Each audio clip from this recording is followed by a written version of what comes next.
السلام علیکم ورحمۃ اللہ وبرکاتہ۔ جی میرے پیارے بھائیوں اور میری معززات قابل صد احترام بہنوں، بلوغ المرام کتاب الجامع میں سے آج سبق نمبر 6 ہے۔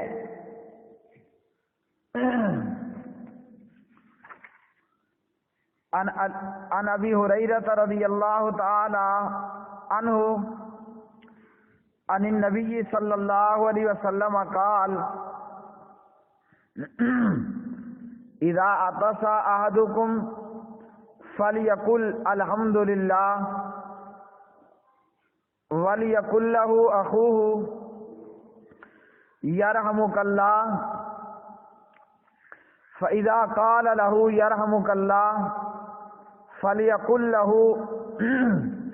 یہدیکم اللہ ویصلح بالکم، اخرجہ البخاری۔ حضرت ابو ہریرہ رضی اللہ تعالی عنہ راوی ہیں، پیارے نبی صلی اللہ علیہ وسلم نے فرمایا، جب تم میں سے کسی کو چھینک آئے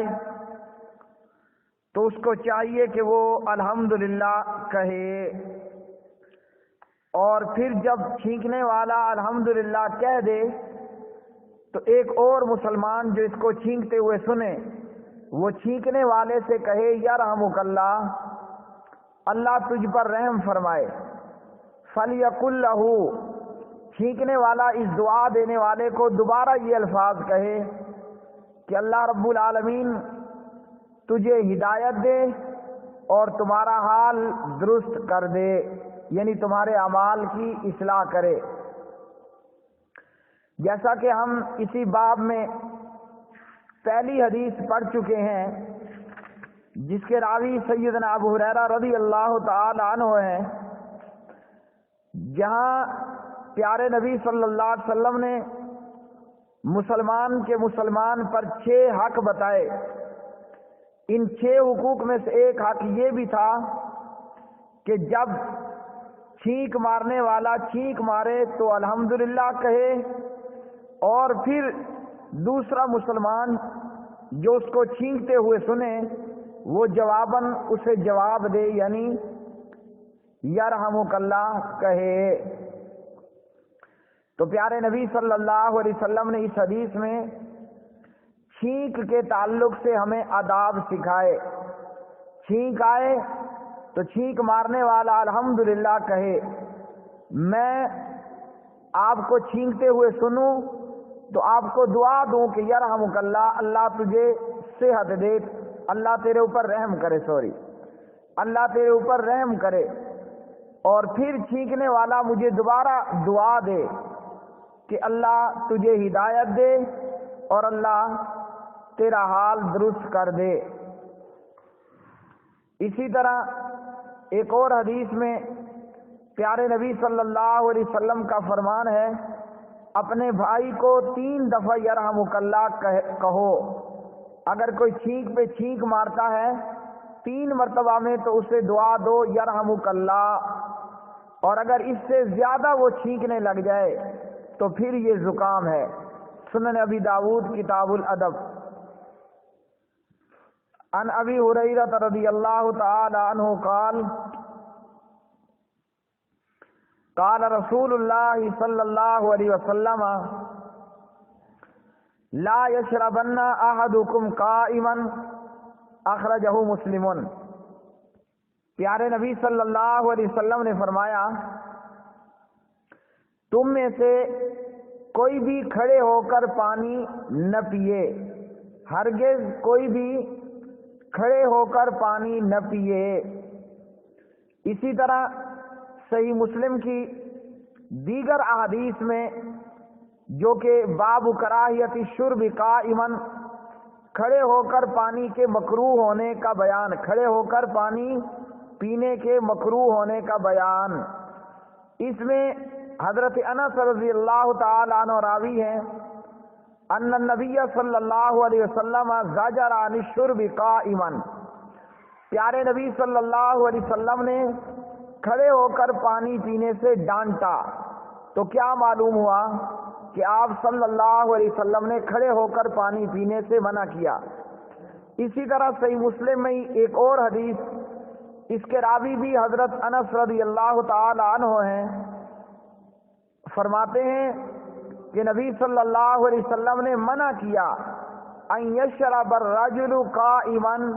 کہ بندہ کھڑے ہو کر پانی پیے۔ قال قتادہ فقلنا فالاکل، حضرت انس سے قتادہ نے پوچھا پانی پینا تو منع ہے، کھانا کھانا یعنی کوئی چیز کھانا، تو کہا ذاک شر او اخبث، جیسے پانی پینا منع ہے کھڑے ہو کر، کھانا کھانا کھڑے ہو کر یہ تو اس سے زیادہ برا اور خبیث کام ہے۔ یہاں خاص کر ان لوگوں کے لیے وعید ہے جو دعوتوں میں اور شادی ہال وغیرہ میں تقریبات میں کھڑے ہو کر کھا پی رہے ہوتے ہیں، ٹیبلیں لگی ہیں اور یہ سب کے سب کھڑے ہو کر کھا بھی رہے ہیں اور پی بھی رہے ہیں۔ اسی باب میں ابو سعید خدری رضی اللہ تعالی عنہ بھی راوی ہیں، اور یہ بھی یہی فرماتے ہیں کہ ان النبی صلی اللہ علیہ وسلم زجر عن الشرب قائما، آپ صلی اللہ علیہ وسلم نے کھڑے ہو کر پانی پینے سے منع کیا ہے۔ اور اسی طرح اسی باب میں حضرت ابو ہریرہ رضی اللہ تعالی عنہ راوی ہیں، پیارے نبی صلی اللہ علیہ وسلم نے فرمایا لا یشربن احد منکم قائما، تم میں سے کوئی بھی کھڑے ہو کر پانی نہ پیے، فمن نسیا فلیستقی، جو بھول کر پی لے، کھڑے ہو کر پانی بھول کر پی لیا ہے اس کو چاہیے کہ وہ کیا کر دے۔ اور اسی طرح ایک اور روایت میں ہے کہ حضرت علی رضی اللہ تعالی عنہ نے کھڑے ہو کر پانی پیا اور فرمایا کہ یہ سنت ہے، یعنی کبھی اگر کھڑے ہو کر پانی پی لیا جائے تو جائز ہے۔ عام حکم یہی ہے کہ کھڑے ہو کر پانی نہیں پینا، اور اسی طرح زمزم کھڑے ہو کر اس کو پیا جا سکتا ہے۔ عن ابن عباس رضی اللہ تعالی عنہ قال سقیت رسول اللہ صلی اللہ علیہ وسلم من زمزم فشرب وهو قائم، ابن عباس فرماتے ہیں کہ میں نے نبی صلی اللہ علیہ وسلم کو زمزم پلایا، آپ صلی اللہ علیہ وسلم نے زمزم کا پانی کھڑے ہو کر پی لیا۔ اسی طرح پانی کا ذکر ہے تو ساتھ میں ہم یہ حدیث بھی پڑھی چلے جانتے ہیں کہ پیارے نبی صلی اللہ علیہ وسلم نے منع کیا برتن میں سانس لینے سے۔ اسی طرح سنت یہ ہے کہ پانی 3 سانس میں پینا چاہیے، صحیح مسلم۔ عن ابی ہریرہ رضی اللہ تعالی عنہ قال قال رسول اللہ صلی اللہ علیہ وسلم اذا انطال احدکم فلیبدأ بالیمین واذا نزع فلیبدأ بالشمال ولتکن الیمنی اولہما تنعل وآخرہما تنزع، متفق علیہ، اخرجہ مسلم الی قولہ بالشمال۔ حضرت ابو ہریرہ رضی اللہ تعالی عنہ راوی ہیں، نبی صلی اللہ علیہ وسلم نے فرمایا جب تم میں سے کوئی جوتا پہنے تو پہلے دائیں پاؤں میں پہنے، اور جب اتارے تو پہلے بائیں پاؤں سے اتارے، یعنی دایاں پاؤں جوتا پہننے میں پہلے ہونا چاہیے اور اتارنے میں آخر ہونا چاہیے۔ اس حدیث سے معلوم ہوا کہ پیارے نبی صلی اللہ علیہ وسلم نے ہمیں جوتا تک پہننے کی تعلیم دی۔ ہر اچھا کام اور ہر عزت والا کام اس کا آغاز دائیں طرف سے ہونا چاہیے، اور اسی طرح کم اہمیت والا کام بائیں جانب سے شروع کیا جائے۔ جیسا کہ اس حدیث میں بیان ہوا اور اسی طرح دیگر احادیث میں، مثلاً جوتا پہنتے ہوئے پہلے دایاں پاؤں، اسی طرح کنگھی کرنے میں پہلے دائیں طرف، اسی طرح وضو کرنے میں قمیض پاجامہ شلوار وغیرہ پہننے میں دائیں طرف سے، اور جوتا اتارنا اور استنجا کرنا وغیرہ یہ بائیں جانب سے، یعنی استنجا بائیں ہاتھ سے کیا جائے گا۔ اسی طرح مسجد میں داخل ہوتے وقت پہلے دایاں پاؤں داخل کرنا ہے اور نکلتے وقت پہلے بایاں پاؤں باہر نکالنا ہے۔ وعن ابی ہریرہ رضی اللہ تعالی عنہ قال قال رسول اللہ صلی اللہ علیہ وسلم لا يمشي احدكم في نعل واحدة وَلْيَنْعَلْهُمَا جَمِيعًا أَوْ لِيَخْلَعْهُمَا جَمِيعًا متفق علیہ۔ ابو ہریرہ رضی اللہ عنہ راوی ہیں، نبی صلی اللہ علیہ وسلم نے فرمایا، تم میں سے کوئی شخص ایک جوتا پہن کر نہ چلے، اس کو چاہیے یا تو دونوں کو اکٹھے اتار لے یا دونوں کو اکٹھے پہن لے۔ ایک جوتے میں چلنے سے پیارے نبی صلی اللہ علیہ وسلم نے منع کیا۔ تو آپ صلی اللہ علیہ وسلم کی اس حدیث سے ہمیں یہ معلوم ہوا کہ آپ صلی اللہ علیہ وسلم نے جوتا پہن کر چلنے سے متعلق بھی ہمیں ادب سکھایا، جوتا پہننے کے تعلق سے بھی سکھا دیا، جوتا لے کر پاؤں میں چلنے سے متعلق بھی بتلا دیا، اور جس طرح دیگر احادیث میں آپ صلی اللہ علیہ وسلم نے استنجا کرنے کے متعلق بھی بتلا دیا۔ مثال کے طور پر آپ نے فرمایا گوبر سے استنجا نہیں کرنا، اور اسی طرح ہڈی سے استنجا نہیں کرنا۔ کیوں کہ ہڈی وہ جنوں کی خوراک ہے، اور ہمارے جانوروں کا گوبر وہ جنوں کے جانوروں کی خوراک ہے، تو کھانے پینے کی چیز سے استنجا نہیں کرنا۔ اب ان احادیث سے ان لوگوں کا رد ہوا جو کہتے ہیں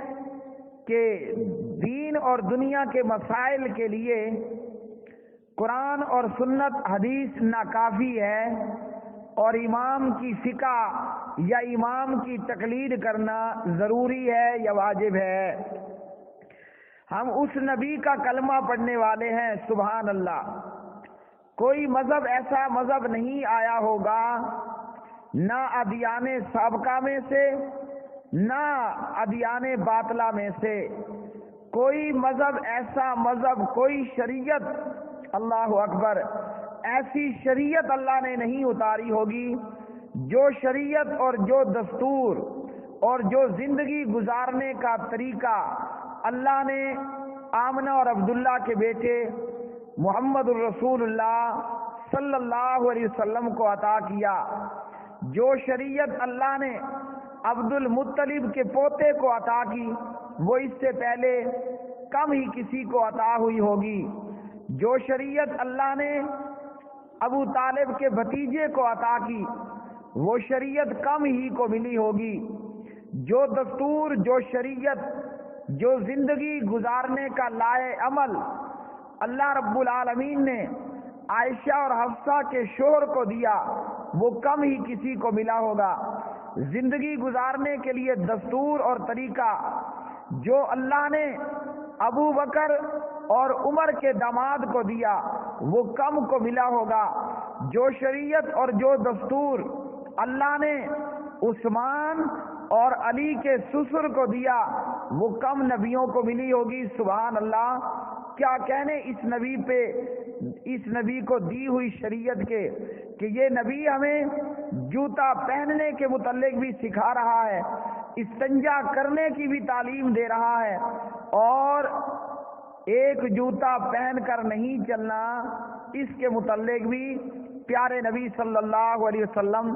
ہمیں سکھلا رہے ہیں۔ تو ان لوگوں کا بھرپور رد ہوا۔ بلوغ المرام ویسے پوری کی پوری ایسے لوگوں کے رد میں ہے جو کہتے ہیں کتاب و سنت، قرآن و سنت ناکافی ہیں، اور ائمہ کی